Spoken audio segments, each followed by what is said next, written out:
In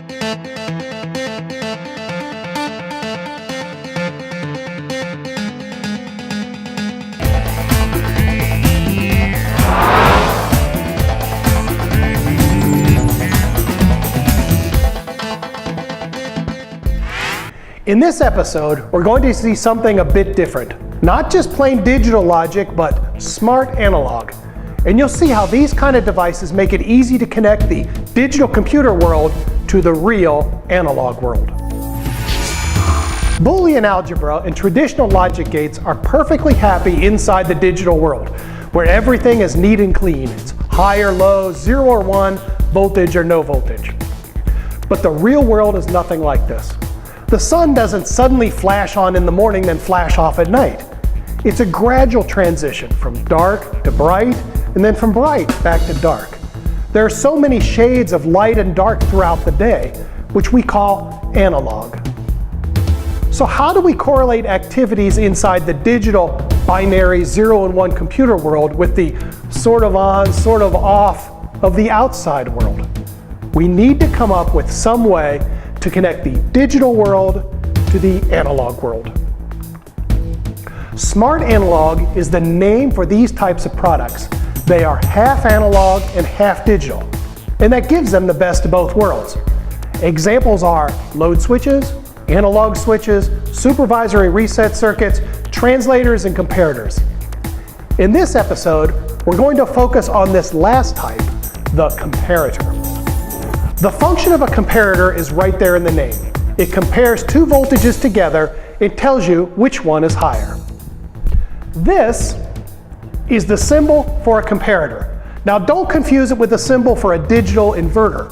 An inverter has only one input while a comparator has two on it. Actually, the comparator is one of the oldest integrated circuits, right back there with the first digital logic gates. But by applying modern semiconductor fabrication to these devices, they can now go places where they could never go before. The first comparators were rather power-hungry devices. The venerable LM393 could consume as much as a few milliamps just sitting there monitoring the two inputs. But the newest generation of comparators, like this NCX2202 family, consumes only about 1/1000th as much. That's a couple of microamps. Now with that low of a current, you can do some really interesting applications. One of the most common applications for comparators is to determine the voltage in a battery in your mobile phone, in your laptop, your tablet, or your electric vehicle. And since the battery pack in each of these is actually made up of a number of individual cells, it would be even better if you could measure the voltage not of just the entire pack, but of each individual cell inside of it. Now in the past, the current consumed by using so many comparators, one per cell, could be as much or more than the device that you're trying to power in the first place. Which means if you left the gadget on for a while, it would simply self-discharge itself because of the comparators. But with ultra-low power comparators, this becomes an almost insignificant portion of the power system draw. Now here's a typical circuit for using a comparator to see if the voltage in a battery has dropped below some set point. In fact, this circuit is so simple, instead of talking about it, why don't we go build it? To build this circuit, we need the following: a proto board, the NCX2202 on an adapter board, two trim potentiometers, an LED, a current limiting resistor for the LED, and a couple batteries or a lab power supply. Here's what we're going to build. To make it useful, let's set it up so that we can measure the 12 volts that you might find in your car electrical system. Now the NCX2202 only operates up to about 5 volts. So the first thing we need to do is give it a nice 5-volt power supply.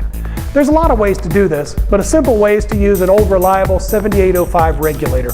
Put in any voltage from 7 to about 18 volts and it always gives you 5 volts back. There's other ways, of course, of doing this. The other thing we need this voltage regulator for is to provide a stable voltage reference. Without it, as our car battery voltage drops, so would our reference voltage, and we would never be able to measure with it. So by making the reference voltage independent from the main supply, we can count on it to be a stable voltage to compare it against. The maximum voltage that we can put into the NCX2202 is also only 5 volts. So to make it useful to measure something like the 12.6 volts found in our car electrical system, we need to divide that car voltage down to a tolerable level. We can do this using R1, which is a 100K potentiometer. Once we hook it up, we can then adjust it so its output into the comparator is divided by 3. In other words, so that a maximum voltage from the car at 12.6 volts will be seen as a safe 4.2 volts into the comparator. Then R2 is used to set whatever threshold voltage we like. When the car voltage drops below this point, the LED will light up. It's a simple way of determining if your car battery is going dead. And here it is, the complete circuit. You can see that the voltage regulator and the reference in the upper left and the 2 potentiometers are on the right, so that the LED is already lit up. What's even more fun though is to take several of these and set them at different voltage levels, like this example. This is the flux capacitor fuel gauge, which was used on the Logimobile Generation 2. A separate potentiometer on each of the LEDs lets you set them for any values you want. Now you can put the voltages close together or far apart or even out of order if you like. It lets you create your own custom voltmeter. And that's just one of the applications for low current comparators. Follows are a couple other uses. Here's a circuit that has 2 comparators in it. This is used to set the upper and lower temperature limits on a rechargeable battery. One comparator sets the minimum temperature where you can safely charge the battery. The other, with the temperature sensor right on the battery itself, lets you know if the battery is getting dangerously hot and if you should stop charging it. This is a really clever application that's only possible if you have a very low current comparator. Have you ever wondered how your mobile phone knows what type of accessories just got plugged into that 3.5mm audio jack? It might be some earbuds, or a microphone, or a combination headset, or even a credit card reader.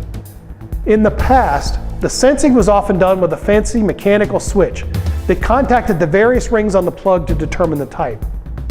However, each of these accessories has a unique impedance resistance. If you pass a very small current through them, a comparator can sense what was just plugged in. A simple connector, no mechanical switches to get dirty, just a great reliable design. So there you have it, the comparator. It's one of the simplest devices in the smart analog family, but it gives you some tremendous design flexibility when trying to connect together the analog and the digital world.